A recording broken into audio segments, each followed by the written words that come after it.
Hello friends, I am Shivani Agrawal. I have continued to study of Bachelor of Computer Science from Dhotibandhu Science College, Gondia, Maharashtra. I want to inform about COVID-19 and environment. So let's go. We are making today all the information that we are going to be talking about is as of up to date as April 15, 2020. So I just want you guys to know that in addition, this video is purely for educational purpose.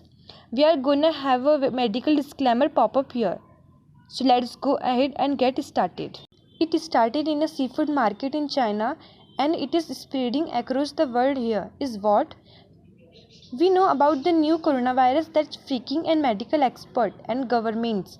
The Wuhan coronavirus is a mysterious strain and we know very little about it except it's deadly and it can be transmitted from human to human. Scientists are calling it novel coronavirus or COVID-2019. Coronaviruses are fairly common in species of animals, but this specific virus was traced back to seafood market in the city of Wuhan, where a number of wildlife animals are sold illegally. One theory is that it started in bats, then spread to snakes possibly sold at the market, and moved on the human. Chinese authorities have since imposed a nationwide ban on the wildlife trade in markets, restaurant and e-commerce platform, but it was a little too late and it had already been transmitted to humans.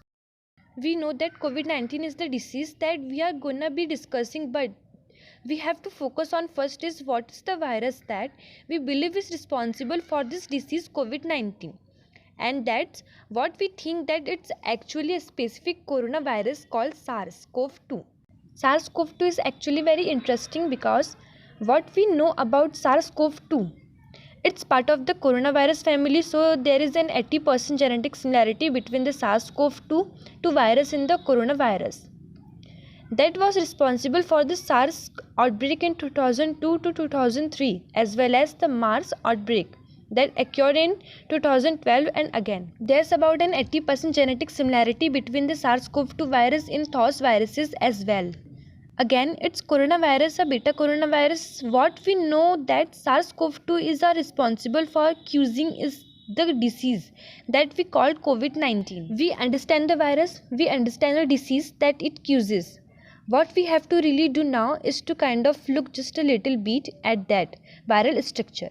What are some significant components of the virus that is necessary for us to understand the pathophysiology? We have our viral structure here. There is specific proteins components on the outer side of this virus. What are those proteins and what their significance? We are going to talk about two particular ones that are, we are really going to focus on this red protein here. This is expressed on the outer side surface of this virus. It's the most important one. It's the most relevant one to pathophysiology, and this is called spike protein, also believed to be very significant to attaching and fusing and infecting the particular cells of the body. Is another protein on the surface of this virus which is called hemoglobin ester protein, hemoglobin ester dimer protein, and they believe that these two protein, spike protein and hemoglobin ester dimer protein on the virus, that we need in order to attach to particular host cells that express this particular protein called H2 as well as fuse and push the virus into those cells.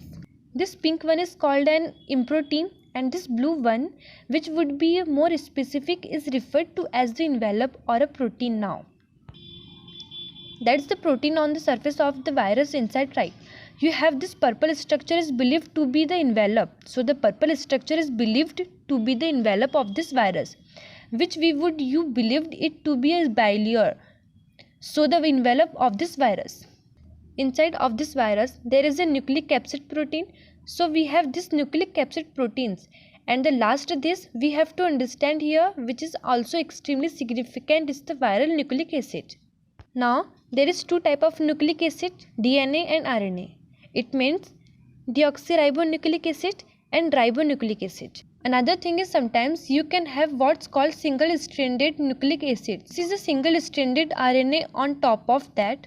If we want to even be more specific and go into the actual biology aspect to this, it's called positive sense single-stranded RNA. So 3 big key points that I want you to take home With this whole virology structure here, the SARS-CoV-2 virus responsible for this disease COVID-19 is external protein on the surface of this virus is called spike protein. Hemagglutinin ester diamine is protein necessary for attachment fusing hotel. Second thing is the single stranded RNA that it is put into this host cells, which we are gonna see how this basically leads to specific proteins enzymes resembling new viruses and destroying these cells and causing a massive storm.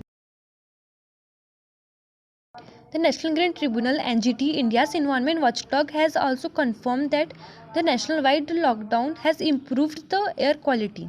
The major sectors contributing to air pollution are transport, industries, power plants, construction activities, biomass burning, road dust resuspension, and residential activities. In addition, certain activities such as operation of DJ sets, restaurant, landfill fires, etc. also contribute to air pollution, said NGT in official statement to Indian News Agency.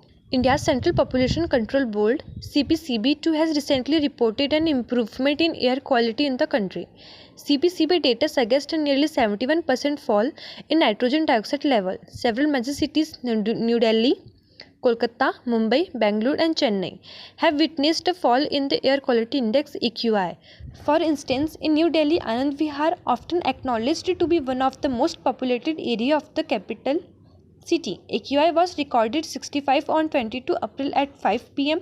Last year, the index had crossed the 400 marks on several occasions and mostly stayed high. NASA satellite, National Aeronautics and Space Administration satellite sensors have observed aerosols levels at a 20-year low for this time of year in part of northern India.